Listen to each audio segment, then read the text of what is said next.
student, myself Chetna Gaur. Maybe all are fine. Welcome to all in my Hindi session. In this session, I will teach you your chapter Sangya of your book Rachna Prasoon. So, listen properly, see properly. Now let us start our chapter. क्या आपने कभी सोचा है जो आपका नाम है, हमारा नाम है, अगर हम किसी सूची में से अरेंज करें, किसी टेबल में अरेंज करें तो वह कहाँ सेट होगा? बताइए, सोचिए। देखिए, पहले हम अपना पिछला पढ़ा हुआ रिवाइज करते हैं। जो हम बात एक दूसरे से सुनते समझते हैं वह क्या कहलाती है? भाषा कहलाती है। अर्थात हमारे विचारों के आदान प्रदान का माध्यम भाषा कहलाता है। अगर हमें भाषा को लिखित रूप देना है तो हम किसके माध्यम से देते हैं? लिपि के माध्यम से देते हैं। और लिपि क्या है? हमारे लिखने के ढंग को हम लिपि कहते हैं।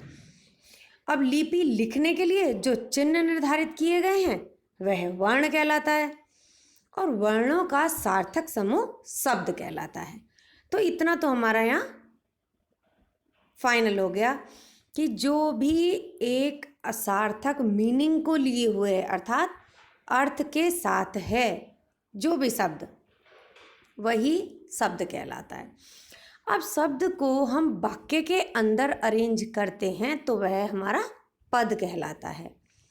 और पद मीन्स नाम, और नाम क्या है? संज्ञा। ओके, इतनी बात मेरे हिसाब से आपको समझ आ गई होगी। अब जितने भी हमारे नाम होते हैं वह सब संज्ञा कहलाते हैं। अब भाई संज्ञा क्या है? इतनी तो हमारी समझ में आ गया कि जितने भी नाम हैं वह सब संज्ञा हैं। संज्ञा शब्द दो शब्दों के जोड़ से बना है, दो शब्दों को मिलाकर बनाया गया, सम प्लस ज्ञा। ओके, अब कहते हैं संज्ञा क्या है? अर्थात जितने भी नाम हैं उन सभी को हम संज्ञा कहेंगे। अब वो कैसे हैं? कोई व्यक्ति का नाम है, किसी वस्तु का नाम है, किसी स्थान का नाम है, जाति का नाम है, वह सब संज्ञा कहा जाता है। अर्थात जो शब्द किसी व्यक्ति, वस्तु, स्थान, जाति अथवा भाव के नाम को बताते हैं वह संज्ञा कहलाते हैं। आइए हम अपने चैप्टर 4 संज्ञा के माध्यम से इस बात को और अच्छे से समझते हैं। आइए पहले हम एग्जाम्पल देखते हैं।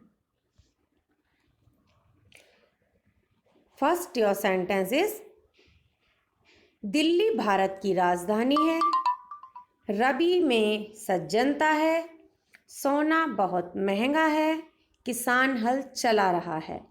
ऊपर 4 वाक्य दिए गए हैं। इनमें दिल्ली, भारत, राजधानी, रवि, सज्जनता, सोना, किसान तथा हल शब्द किसी ना किसी स्थान, वस्तु, प्राणी, भाव आदि के नाम को बता रहे हैं। ये शब्द संज्ञा हैं। अब देखिए संज्ञा की डेफिनेशन यहाँ क्या क्लियर हुई?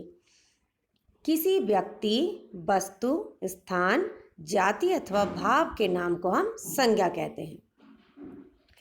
अब जानते हैं कि जितने भी हमने ये नाम कलेक्ट करे इनको हम कितनी टेबलों में अरेंज कर सकते हैं।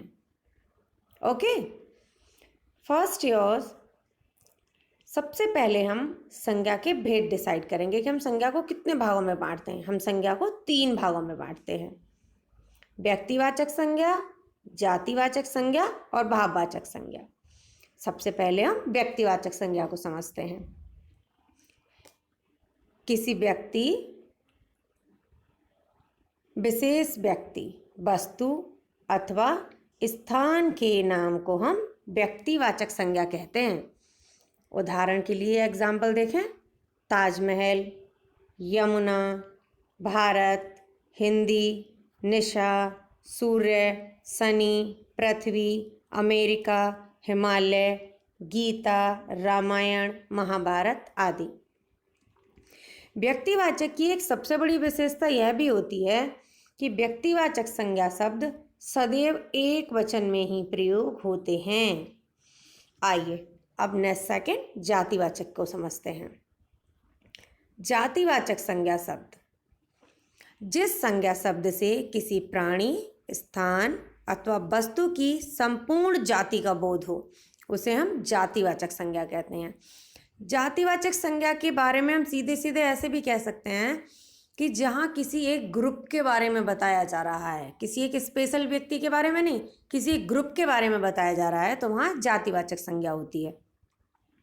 एग्जाम्पल से हम इस बात को और अच्छे से समझ सकते हैं। देखिए उदाहरण ध्यान दीजिए। कुर्सी, कक्ष, पर्वत, नदी, दिन, महीना, पशु, पुस्तक, वृक्ष, लड़का, घर, आदमी, बालक, अध्यापक, फल, इमारत, देश आदि। देखिए इन सभी शब्दों में कोई भी एक स्पेशल नेम नहीं है। इन सभी के ग्रुप के बारे में जहाँ बताया जा रहा है वहाँ जातिवाचक संज्ञा होती है। आइए अब देखते हैं व्यक्तिवाचक संज्ञा का जातिवाचक संज्ञा के रूप में भी बहुत बार प्रयोग होता है। और वह किस प्रकार होता है, 2-3 एग्जाम्पल से आपको ये बात समझाई गई है। कभी कभी गुणों या विशेषताओं को महत्व दिए जाने के कारण व्यक्तिवाचक संज्ञा शब्दों का प्रयोग जातिवाचक संज्ञा के रूप में होता है। जैसे भारत के घर घर में सीता और सावित्री ने जन्म लिया है, तो सीता और सावित्री एक ऐसे कैरेक्टर हैं जिनके बारे में हमेशा तारीफ ही की जाती है, मतलब बहुत ग्रेटेड पर्सन इन्हें माना जाता है। तो यहाँ पर सीता और सावित्री कॉमन नेम नहीं है, परंतु स्पेशल नेम होते हुए भी इनको जातिवाचक प्रयोग के स्थान पर दिखाया गया है। नेक्स्ट है, भारत में आज भी श्रवण कुमारों की कमी नहीं है। अब श्रवण कुमार एक ऐसा कैरेक्टर था जो कि माता पिता की सेवा के लिए आज तक फेमस है, कि उन्होंने अपने जीवन पर्यंत माता पिता की सेवा की और उन्हीं के प्रेम में अपने प्राणों को त्याग दिया। अब यहाँ पर भी श्रवण कुमार का नाम जातिवाचक संज्ञा के रूप में प्रयोग किया गया है। नेक्स्ट है, देश को जयचंदों के कारण हानि उठानी पड़ी है। अब देश में जयचंदों के कारण, जो जयचंद है एक ऐसा कैरेक्टर है जिसकी वजह से देश को परेशानी उठानी पड़ी थी। तो जयचंदों मीन्स ऐसे लोग आज भी उपलब्ध हैं, तो यहाँ जयचंद शब्द जातिवाचक के लिए प्रयोग किया गया है। आइए अब थर्ड पार्ट भाववाचक संज्ञा को समझते हैं। भाववाचक संज्ञा, जिस संज्ञा शब्द से किसी व्यक्ति अथवा वस्तु के गुण, दोष, भाव, आकार आदि का बोध होता है उसे भाववाचक संज्ञा कहते हैं। अब उदाहरण से इस बात को और अच्छे से समझते हैं। जैसे कायरता, कुरूपता, वीरता, शांति, बुढ़ापा, उदासी, हार, जीत, दया, प्रेम, क्रोध, ठंडक, बुराई, अच्छाई, दुख, आनंद, खुशी आदि। अब देखिए भाववाचक संज्ञाओं की रचना किस प्रकार होती है। ये जातिवाचक शब्दों से भी होती है, सर्वनाम शब्दों से होती है, विशेषण से होती है, क्रिया से हो जाती है। तो यहाँ अलग अलग टेबल से आपको ये बात समझाइए। पहले है जातिवाचक संज्ञा से। अब जातिवाचक संज्ञा इन्होंने दिए हैं। फर्स्ट वर्ड है दास, दास का दासता, पुरुष का पौरुष या पुरुषत्व, युवा का यौवन, बच्चा का बचपन, मित्र का मित्रता। अब आगे देखिए सर्वनाम से भाववाचक संज्ञा किस प्रकार बनती है। अब सर्वनाम शब्द कौन कौन से हैं? अपना, मम, अहम, आप, पराया। अपना से अपनापन, मम से ममता, अहम से अहंकार, आप से आपा, पराया से परायापन। अब देखिए विशेषण से किस प्रकार भाववाचक संज्ञा बनती है। विशेषण से भाववाचक संज्ञा, मीठा का मिठास, लोभी का लोभ, बुरा का बुराई, अच्छा का अच्छाई, हरा का हरियाली। आइए इसी प्रकार आगे भी अब एक और टेबल दिया हुआ है, उसे भी ध्यान से देखें। किस प्रकार क्रिया शब्द से भाववाचक संज्ञा बनती है। धोना धुलाई, पढ़ना पढ़ाई, लिखना लिखावट, भूलना भूल, हंसना हंसी। अब देखिए अविकारी शब्द भी होते हैं, उनसे किस प्रकार भाववाचक संज्ञा बनेगी। यहाँ भी एक टेबल में आपको अरेंज करके ये चीज़ दिखाई है। मना मनाही, निकट निकटता, दूर दूरी, धिक, धिक्कार। अब इंग्लिश भाषा से मीन्स अंग्रेजी भाषा के प्रभाव से हमारे हिंदी भाषा में दो संज्ञा के भेद और देखे जाते हैं। वह हैं द्रव्यवाचक संज्ञा और समुदायवाचक संज्ञा। चलिए एक बार इन्हें और पढ़ते हैं। द्रव्यवाचक संज्ञा, सोना बहुत महंगा है, सारा तेल गिर गया, बिखर गया। इन वाक्यों में सोना और तेल क्रमशः धातु और द्रव्य पदार्थ हैं।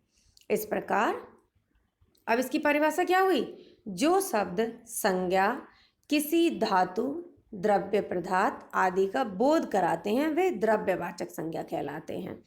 उदाहरण के लिए देखिए, दूध, पानी, घी, चांदी, मक्का, चावल, तांबा, पीतल आदि। आइए नेक्स्ट है समुदायवाचक संज्ञा। सड़क पर लोगों की भीड़ दिखाई दे रही है, भेड़ों का झुंड मैदान में चल रहा है। अब देखिए यहाँ एक ग्रुप दिया हुआ है। ग्रुप कैसा? जो कि एक जाति को नहीं बता रहा, ये बहुत सारे लोगों को एक जगह इकट्ठा दिखा रहा है। इन वाक्यों में भीड़ तथा झुंड शब्द प्राणियों के समुदाय का बोध करा रहे हैं। इस प्रकार इस समुदायवाचक की डेफिनेशन क्या होगी? जिन संज्ञा शब्दों से किसी प्राणी या वस्तु आदि के समुदाय का बोध होता है वे समुदायवाचक संज्ञा कहलाते हैं। उदाहरण देखिए, जनता, भीड़, जुलूस, सभा, कक्षा आदि। अब हमने पूरे चैप्टर को ढंग से रीड किया।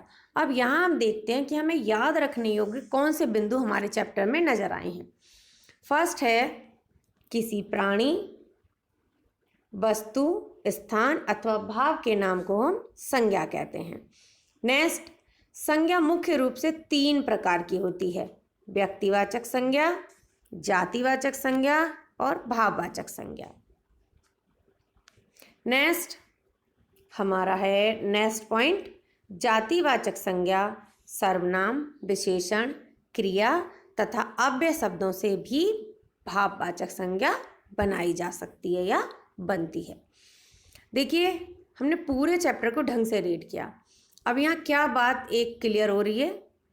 संज्ञा शब्द क्या कहलाते हैं? संज्ञा मीन्स वह सभी स्पेशल नेम जो किसी व्यक्ति, वस्तु, स्थान, जाति अथवा भाव के नाम को बताते हैं वे शब्द संज्ञा शब्द कहलाते हैं। और इसके कितने भाग हैं? 3 भाग हैं: व्यक्तिवाचक संज्ञा, जातिवाचक संज्ञा और भाववाचक संज्ञा। देखिए आप इसे बार बार सुनेंगे और समझेंगे। हो सकता है कि अगर कोई डाउट हो तो वो क्लियर हो जाएगा और आपको संज्ञा चैप्टर आपका ढंग से समझ आ जाएगा। So student, this is your today's session. Next lecture will be continue. Thank you and have a nice day. Be safe and be happy.